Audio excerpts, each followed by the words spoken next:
1 year ago today, Michael Kovrig and Michael Spavor were taken into Chinese custody. And after spending that year in detention, Chinese officials announced today the two men now face prosecution. According to officials in China, the investigative process on the two cases has been completed and they have been transferred to procuratorial authorities for investigation and prosecution.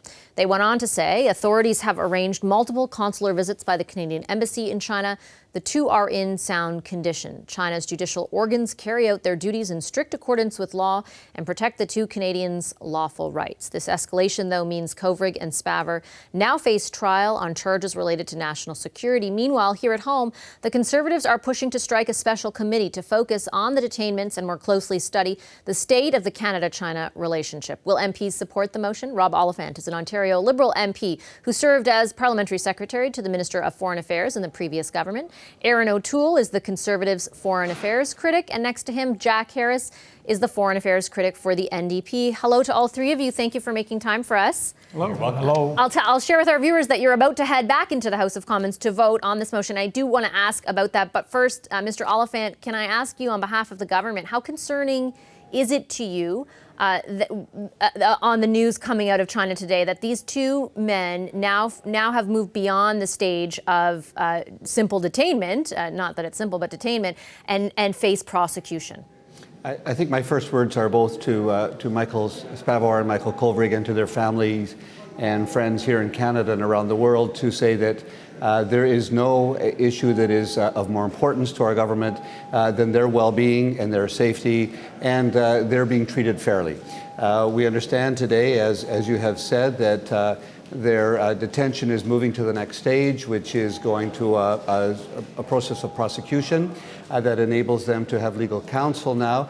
And we have been told that this is part of the normal process in China for the next steps. We will be standing with them constantly, and hopefully this will allow more consular access to them and allow that process to continue to give them a sense of what their future will be. But we will continue to support them and their families. With respect, is this part of the normal process? What I've been told by former ambassadors is that it seemed as though China was holding off on this in order, as a sign of goodwill. What does it say that they're not anymore? It's a year.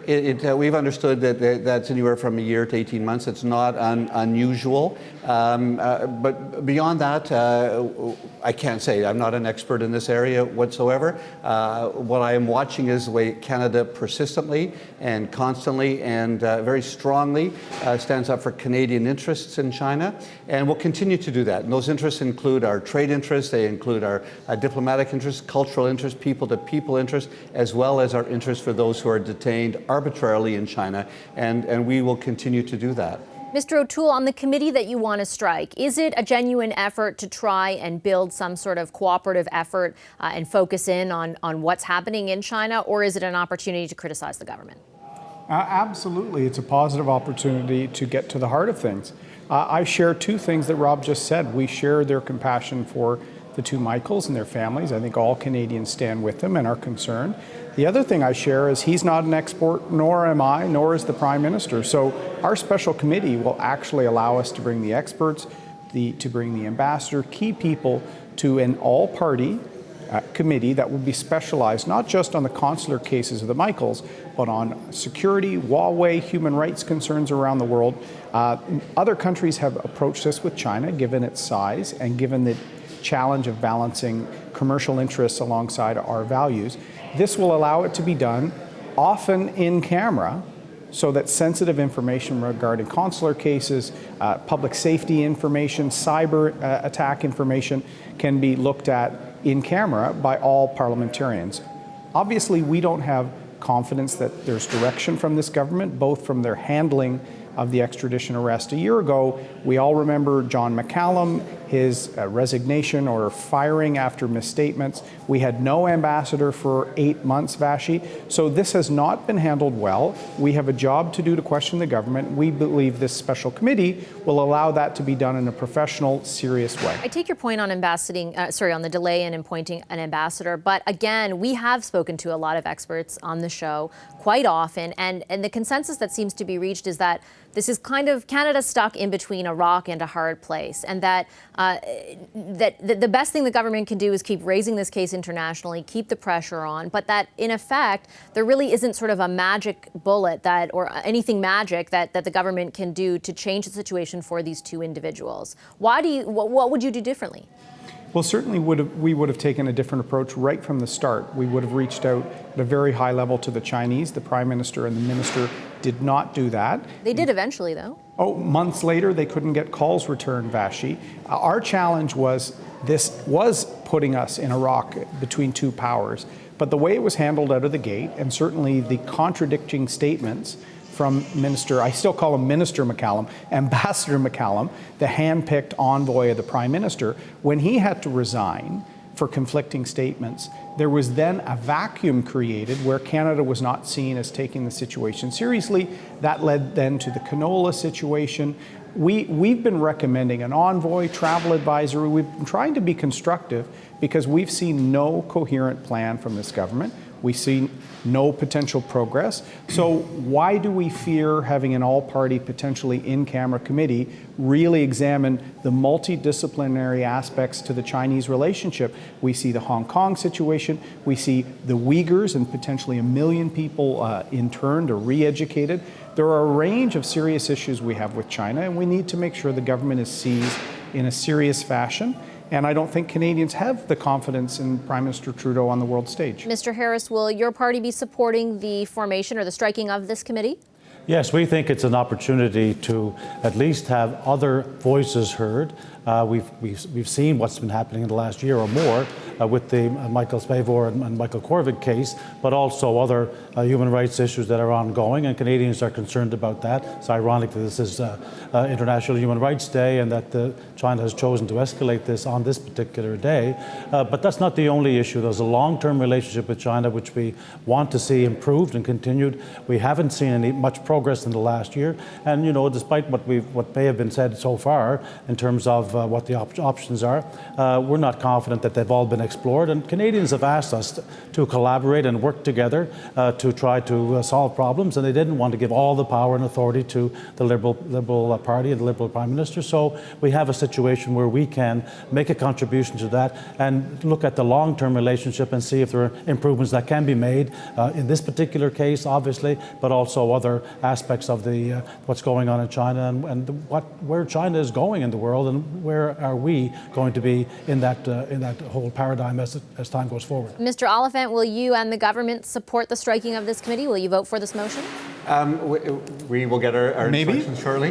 The what I think is really important. I think what's very important is, we've just seen the result of dogged, persistent, determined negotiation and diplomacy in the wonderful news today of NAFTA and the ratification of NAFTA. And this shows the way Liberals work. We brought Conservatives, New Democrats, the Labour Union, Indigenous leaders, business leaders, associations together, and it took time. It took several years of constant So why not bring the committee together? Let me finish, please. Bring the committee together.